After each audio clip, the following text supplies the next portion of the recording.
Como siguiente punto tenemos lo que son las enfermedades genéticas y pediátricas. Estas pues son aquellas que se originan a partir de lo que es una alteración en los genes de una persona y que se van a manifestar durante la infancia o la adolescencia. Estas enfermedades pueden afectar cualquier parte del cuerpo y pueden ser tanto hereditarias como adquiridas. En la imagen 9.11 tenemos lo que es la enfermedad de Niemann-Pick, que podemos ver los hepatocitos y lo que son las células de Kupffer, que muestran lo que es un aspecto espumoso o acuolado, esto pues debido a lo que es en los depósitos lipídicos. Y en la figura 9.1.2 tenemos lo que es la enfermedad de Gaucher, que afecta lo que es la médula ósea. En la imagen A y B podemos ver lo que son las células de Gaucher, que corresponden a macrófagos rechonchos o regordetes, que van a mostrar un aspecto en tipo citoplasmático o citoplasma, que recuerda al papel arrugado por la acumulación de glucocerebrocitos. Y ambos tienen una tinción de Bright y hematocilina y eosina en la figura B. Y en la figura A, pues la tinción de Bright. Por acá también tenemos lo que es la enfermedad de Tay Sachs. En la imagen podemos ver que estas son células ganglionares de la enfermedad de Tay Sachs.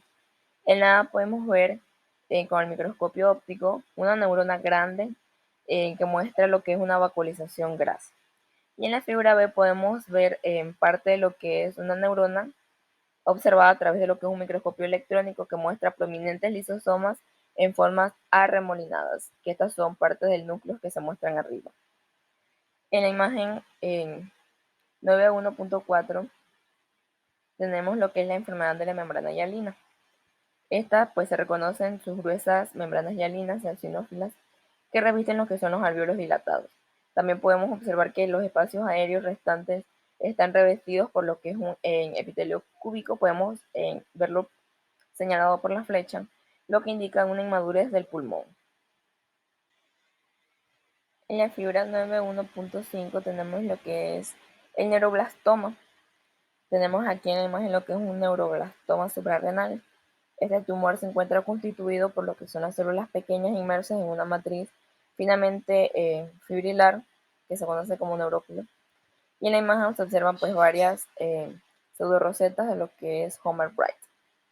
Y en la figura 9.1.6 tenemos lo que son los ganglioneuromas, que estos pues se caracterizan por agregados de células grandes, de núcleos excéntricos, núcleos prominentes y con abundante citoplasma eosinofílico que corresponden a las células ganglionares neoplásicas que podemos ver que están señaladas con la flecha.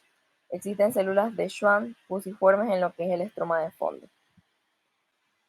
Y como último tenemos al retinoblastoma. En la imagen A podemos ver una fotografía macroscópica de un retinoblastoma. Y en la imagen B tenemos lo que son las células tumorales que están viables en la que son la cercanía de los vasos sanguíneos, pero también se observa necrosis al aumentar lo que es la distancia del vaso. También hay una calcificación distrófica que está señalada por lo que es la flecha negra en las zonas de necrosis tumoral y se ven rosetas de Flexner-Winstersteiner agregados en una capa de células tumorales alrededor de una aparente luz por todo el tumor, y la flecha blanca señala una de estas dichas rosetas de Flexner-Winstersteiner. Y en la figura 9.1.8 tenemos lo que es el tumor de Wilms.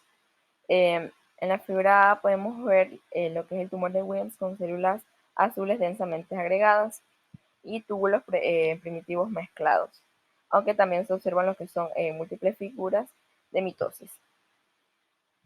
En la imagen B tenemos que en este tumor de Wilms se reconoció lo que es una anaplasia focal, que se caracteriza por lo que son núcleos hipercromáticos, pleomorfos y con lo que son mitosis anormales, que las podemos ver en el centro. Como tema 10, patología general de las enfermedades infecciosas. Dentro de las generalidades, la mayoría de las enfermedades infecciosas son causadas por organismos patógenos cuya virulencia es muy variable.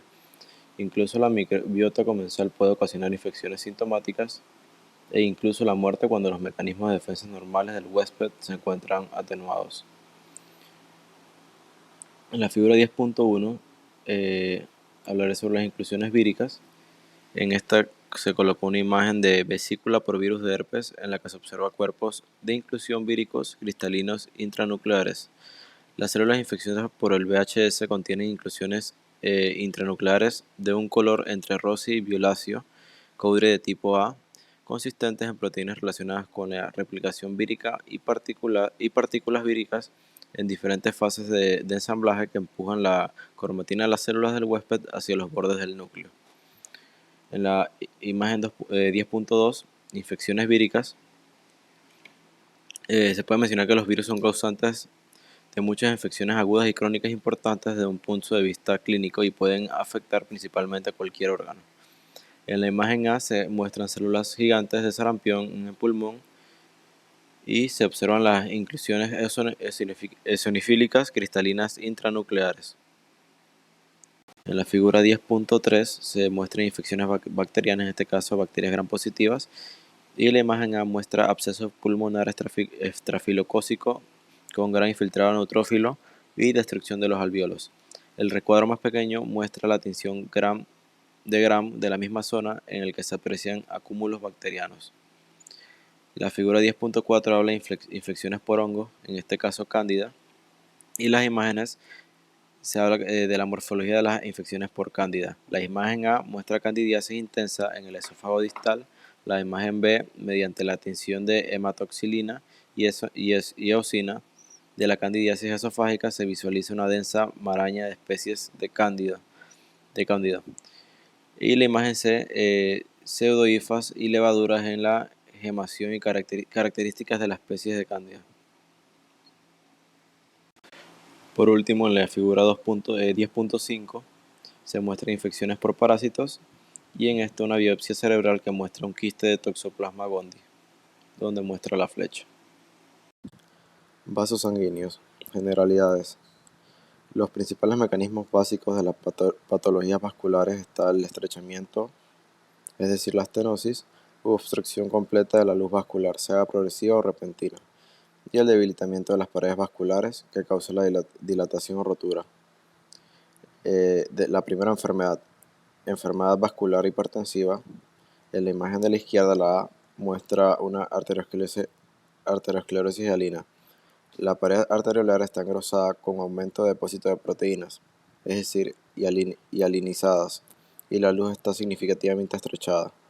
En la imagen B muestra una arteriosclerosis hiperplásica con el nombre de piel de cebolla que produce la obliteración de la luz, como muestra en la flecha, y esta teñida con ácido periódico de Schiff.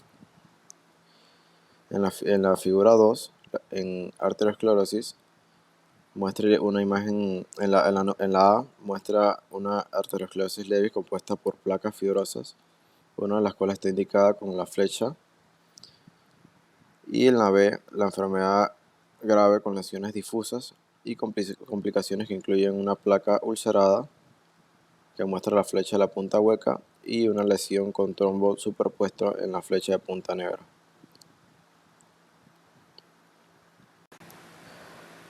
Figura 3. Enfermedad vascular hipertensiva. Arteritis de Takayasu. En la imagen A se muestra angiografía del caudal aórtico que muestra estenosis de las arterias bracocefálica, carótida y subclavia, donde muestran las flechas respectivamente. La figura B es una fotografía macroscópica de dos cortes transversales de la arteria carótida derecha obtenidas de la autopsia del paciente mostrado en la figura A, en lo que se observa un engrosamiento pronunciado de la íntima y fibrosis de la adventicia con mínima luz residual. En la imagen C, aspecto histológico de la ortitis de Takayasu con destrucción y fibrosis de la media arterial asociadas a infiltrados mononucleares y células gigantes inflamatorias, donde muestran las flechas. La figura 4, vasculitis de pequeños vasos asociados a anticuerpos citoplásmicos antineutrófilos.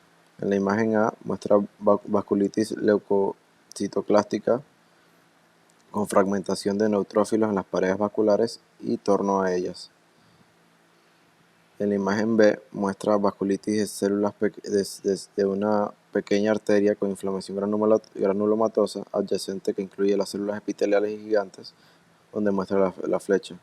Y en la fotografía C es una Fotografía macroscópica del pulmón en un caso mortal de granulomatosis con polivasculitis que muestra grandes lesiones nodulares y cavidades en el centro. En la figura 5 se muestra hemangiomas. En la A se muestra hemangioma en la lengua, la B histología del hemangioma capilar juvenil, la C histología del hemangioma cavernoso y la D granuloma piógeno del labio. En la figura 6 el sarcoma de Kaposi se muestra en la fotografía este ilustra las máculas y placas cutáneas confluentes del color rojo morado, y la B, aspectos histológicos de la fase nodular del sarcoma de Kaposi que muestra láminas de células fusiformes rechonchas en proliferación. En la figura 7, en la A se muestra un angiosarcoma que afecta al ventrículo derecho, la B, angiosarcoma moderadamente diferenciado con densos cúmulos de células atípicas que revisten las luces vasculares patentes, y la C, tinción inmunohistoquímica para el marcador celular endotelial CD31 que muestra la naturaleza endotelial de las células tumorales. Tema 12. Corazón. Generalidades. Aunque el aparato cardiovascular se ve afectado en múltiples enfermedades, las vías fisiopatológicas que dan lugar a un corazón estropeado se condensan a 6 mecanismos principales. El primero, insuficiencia de la bomba. En la situación más frecuente, el músculo cardíaco se contrae débilmente y las cavidades no se vacían bien, la denominada difusión sistólica. En algunos casos, el miocardio no puede relajarse lo suficiente como para permitir el llenado ventricular, con la consiguiente difusión diastólica. Obstrucción al flujo. Las lesiones que impiden la apertura de las válvulas o causan aumento de las presiones de la cavidad ventricular pueden hacer trabajar en exceso al miocardio, que tiene que bombear en contra de la obstrucción. La tercera, la regurgitación del flujo. Las alteraciones de las válvulas que permiten el flujo de sangre en dirección retrógrada provocan una carga de volumen y pueden superar la capacidad de bombeo de las cavidades afectadas. La cuarta, derivación del flujo. Los defectos, sean congénitos o adquiridos, que desvían la sangre inadecuadamente de la cavidad a otra o de un vaso a otro, determinan sobrecargas de la presión y volumen. La quinta, trastornos de la conducción cardíaca. Los impulsos cardíacos descoordinados o las vías de conducción bloqueadas son una causa posible de arritmias que ralentizan las contracciones e impiden por completo el bombeo eficaz. Y sexta, rotura del corazón o de un vaso principal. La pérdida de continuidad circulatoria puede provocar hemorragia masiva, choque hipotensivo y por ende la muerte. Figura 12.1. Características microscópicas del infarto de miocardio y su reparación.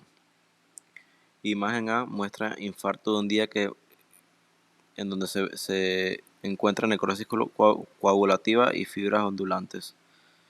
En la imagen B, infiltrado denso de leucocitos polimorfonucleares en un infarto agudo de miocardio que tiene de 3 a 4 días de antigüedad. En la imagen C, eliminación de los miocardiocitos necróticos por fagocitos de 7 a 10 días. En la imagen D, tejido de granulación caracterizado por colágeno laxo y capilares abundantes. En la imagen E, infarto del miocardio cicatrizado en el cual el tejido necrótico se ha reemplazado por una cicatriz colágena densa. La figura 12.2 se observa macroscópicamente infarto agudo de miocardio predominante del ventrículo izquierdo posterolateral puesto de manifiesto con histoquímica por la ausencia de tinción con cloruro de trifeniltetrazolio en las áreas de necrosis, como muestra la flecha.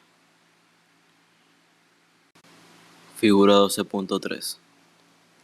Consecuencias de la isquemia miocárdica seguida de reperfusión en la A, imagen macroscópica, y la B, microscópica, del miocardio modificado por reperfusión. A. Gran infarto agudo de miocardio de la pared anterior densamente hemorrágico en un paciente con un trombo de la arteria descendente anterior izquierda tratado con streptocinasa y un fibronolítico. La B, necrosis del miocardio con hemorragia y bandas de contracción visibles como bandas oscuras que abarcan algunas miofibrilas. Figura 12.4. Complicaciones del infarto al miocardio. Imágenes macroscópicas. La A muestra la rotura del miocardio anterior en un infarto agudo. La B, rotura del tabique ventricular. La C, rotura completa del músculo papilar necrótico. La D, pericarditis fibrinosa que muestra una superficie epicárdica oscura y rugosa sobre un infarto agudo. La E muestra expansión precoz de un infarto anteroapical con adelgazamiento de la pared y trombo mural. Y la F, gran aneurisma apical del ventrículo izquierdo. El ventrículo izquierdo está a la derecha y en esta vista apical de cuatro cavidades del corazón.